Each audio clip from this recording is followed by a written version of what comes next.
Bapak, Ibu, saudara-saudariku, adik-adik yang terkasih dalam Tuhan Yesus Kristus. Hari ini kita merayakan Hari Raya Santa Perawan Maria diangkat ke surga dengan jiwa dan raganya, dengan seluruh keberadaannya. Gereja mengimani bahwa Maria setelah menyelesaikan tugasnya di dunia, dia diangkat oleh Allah ke dalam kemuliaan surga dengan jiwa dan raganya. Peristiwa ini para saudara bukan hanya penghormatan kepada Maria, tetapi juga tanda pengharapan bagi kita semua. Maria menunjukkan kepada kita tujuan akhir kehidupan manusia, bukan kematian dan kehancuran, melainkan kehidupan kekal bersama Allah. Bapak, Ibu, saudara-saudariku yang dikasihi Tuhan, dalam Injil hari ini kita mendengarkan kisah Maria mengunjungi Elisabet. Maria baru saja menerima kabar bahwa ia akan menjadi bunda Sang Juru Selamat. Namun menarik, dia tidak sibuk memikirkan dirinya sendiri. Dia tidak sibuk memikirkan bagaimana dia nanti menjalani persalinannya, apalagi melahirkan anak tanpa terlebih dahulu melakukan hubungan suami istri, belum resmi menikah, sudah mendapatkan anak. Banyak persoalan yang dihadapi. Tetapi dia justru melupakan itu semua. Dia justru pergi untuk membantu Elisabet yang dia ketahui mengandung di hari tuanya.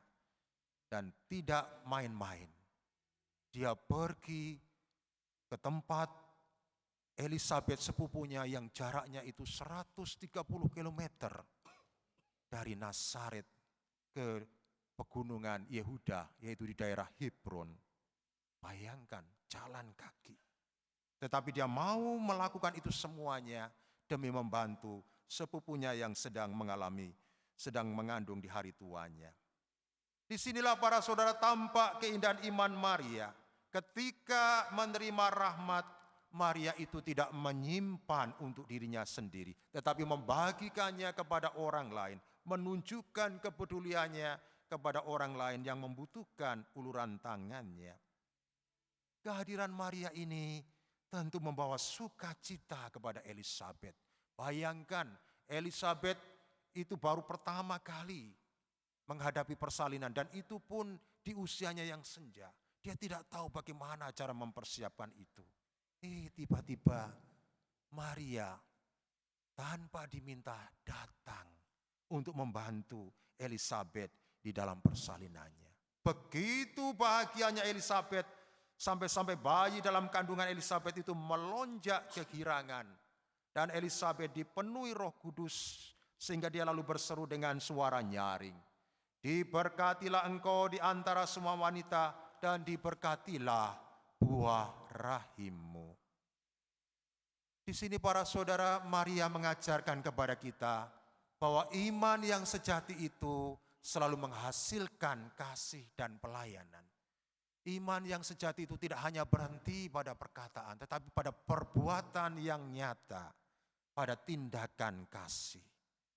Mungkin kita bisa bertanya pada diri kita sendiri, apakah kehadiran kita di tengah-tengah sesama kita sungguh-sungguh membawa sukacita bagi orang lain? Apakah iman kita sungguh-sungguh terlihat dalam perhatian, dalam kepedulian, dalam pelayanan kita terhadap sesama, terutama mereka yang membutuhkan uluran tangan kita?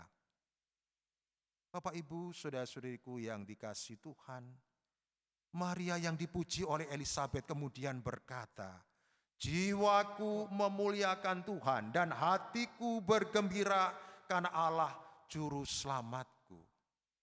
Menarik para saudara, Maria itu tidak memuliakan dirinya sendiri.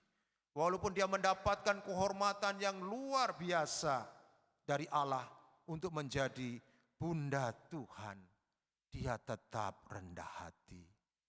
Dia berkata, sesungguhnya aku ini adalah hamba Tuhan yang mendapat kehormatan yang luar biasa dari Allah. Inilah sikap dasar Maria. Allah senantiasa menjadi pusat hidupnya, bukan dirinya, bukan egonya. Bapak Ibu, saudara-saudariku yang dikasihi Tuhan, di tengah dunia yang sering mengajarkan kita untuk mencari penghargaan, mencari pengakuan dan keberhasilan diri, Maria mengingatkan kita bahwa kebesaran manusia itu justru terletak di dalam kerendahan hatinya dan kesediaannya untuk melayani. Bukan terletak pada prestasinya, bukan terletak pada kekayaannya, popularitasnya, atau kepandaiannya. Rasul Paulus dalam suratnya kepada jemaat di Korintus menegaskan demikian. Kristus telah dibangkitkan dari antara orang mati sebagai yang sulung dari orang-orang yang telah meninggal. Di sini kita bisa melihat bahwa kebangkitan Kristus itu adalah dasar iman kita. Dan Maria yang diangkat ke surga itu menjadi tanda kemenangan Kristus atas dosa dan maut, menjadi nyata di dalam Maria. Maria sendiri tidak menjalani hidup tanpa penderitaan. Sebagai manusia dia mengalami penderitaan, dia mengalami ketidakpastian, kesulitan, penolakan, bahkan menyaksikan wafatnya di salib. Namun para saudara, Maria itu tetap percaya. Dia tetap setia mengikuti Tuhan, walau dia harus mengalami kenyataan yang pahit. Karena itu para saudara, hari raya ini menjadi penghiburan bagi kita yang sedang menghadapi berbagai pergulatan hidup, pergumulan hidup.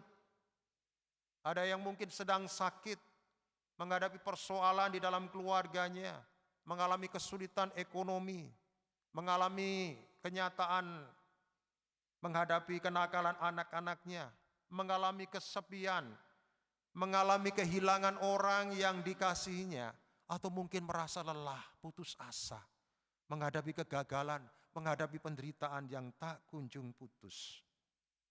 Maria para saudara hari ini mengingatkan kita, jangan kehilangan harapan, tetaplah percaya kepada Tuhan. Walaupun sepertinya hidup kita tidak menunjukkan harapan, tetaplah terus berharap dan berharap.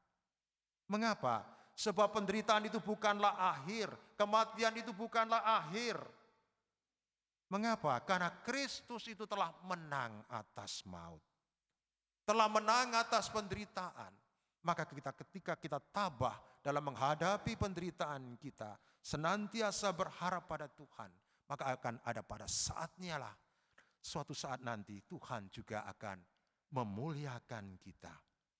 Bapak, Ibu, saudara-saudariku yang dikasihi Tuhan, hari ini kita memandang Maria yang telah dimahkotai dalam kemuliaan di surga. Tetapi kita juga dipanggil untuk mengikuti jalan hidupnya. Kita diminta untuk percaya kepada Tuhan, bersikap rendah hati, setia dalam penderitaan dan rela melayani. Maka mari para saudara, dalam hari raya Bunda Maria diangkat ke surga ini, kita belajar 3 hal dari Bunda Maria. Pertama, kita diajak untuk berani seperti Maria, berani mengatakan ya kepada kehendak Tuhan. Walaupun kehendak Tuhan itu kelihatannya tidak menyenangkan. Walaupun mungkin kita menghadapi realitas kesulitan, tantangan, tetapi hendaknya kita mengatakan ya. Artinya menerima kenyataan, baik itu kenyataan yang mengembirakan ataupun kenyataan yang tidak menyenangkan. Percaya bahwa di balik itu semua Tuhan mempunyai rencana yang indah dalam hidup kita. Yang kedua, kita diajak untuk bersikap seperti Maria, menjadi pembawa sukacita dan berkat bagi sesama. Terutama mereka yang sedang membutuhkan uluran tangan kita. Diminta atau tidak diminta, kita hendaknya memberikan diri kita untuk membantu mereka. Yang ketiga, kita diminta untuk tidak pernah kehilangan harapan. Senantiasa menaruh pengharapan kepada Tuhan kita Yesus Kristus. Karena dialah sumber pengharapan kita. Karena dia telah menang atas dosa dan maut. Semoga para saudara dalam setiap keadaan kita mampu mengucapkan bersama Maria, jiwaku memuliakan Tuhan dan hatiku bergembira karena Allah juru selamatku. Dan semoga Maria, Bunda yang telah diangkat ke surga, selalu mendampingi perjalanan hidup kita dan menuntun kita untuk semakin dekat dengan putranya Tuhan kita Yesus Kristus. Santa Maria, Bunda yang diangkat ke surga, doakanlah kami. Amin.